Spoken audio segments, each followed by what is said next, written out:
সবাইকে আসসালামু আলাইকুম। আজ আমি বানিয়ে দেখাবো করলার ভর্তা। এভাবে করলার ভর্তা বানালে খেতে তিতা হয় না, অসম্ভব মজা হয়।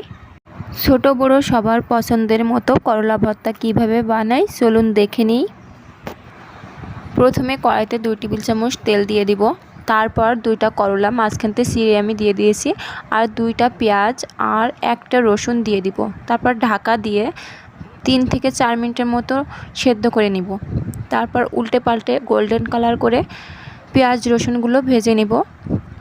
এগুলো ভাজা হয়ে গেলে উঠিয়ে নিব।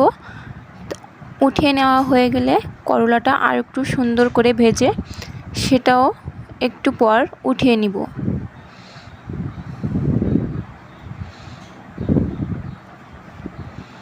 করলাটা মাঝখানতে চিড়ে দিলে সুন্দরভাবে সেদ্ধ হয়ে যায়। এবার নামিয়ে নিলাম। এগুলো আমি এবার কেটে নিব। এগুলো কেটে নিলে পাটায় বাটতে অনেক সুবিধা হয়। আমার কেটে নেওয়া হয়ে গেছে। এতে হাফ চামচের মতো লবণ দিয়ে দিব, দিয়ে আমি পাটায় বেটে নিব। দেখুন সুন্দরভাবে বাটা হয়ে গেছে আমার।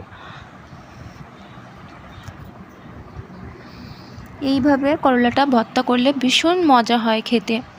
এবার আমি এখানে অ্যাড করব আগে থেকে সেদ্ধ করে রাখা একটা আলু।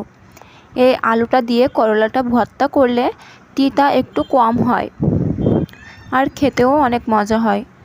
আমার রেসিপিটি যদি আপনাদের সবার ভালো লাগে তাহলে লাইক কমেন্ট শেয়ার করার অনুরোধ রইল। আর যারা এখনও আমার চ্যানেলটি সাবস্ক্রাইব করেননি এখনই সাবস্ক্রাইব করে দিন।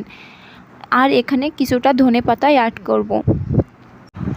আরও দিয়ে দিব 1 চামচ সরিষার তেল। এই সরিষার তেলটা দিলে ভর্তাটা খেতে অনেক মজা হয়। যে কোনো ভর্তা করার জন্য আপনারা সরিষার তেলটাই ব্যবহার করবেন, তাহলে খেতে মজা হবে অনেক।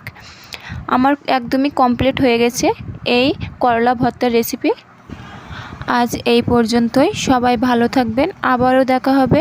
আল্লাহ হাফেজ।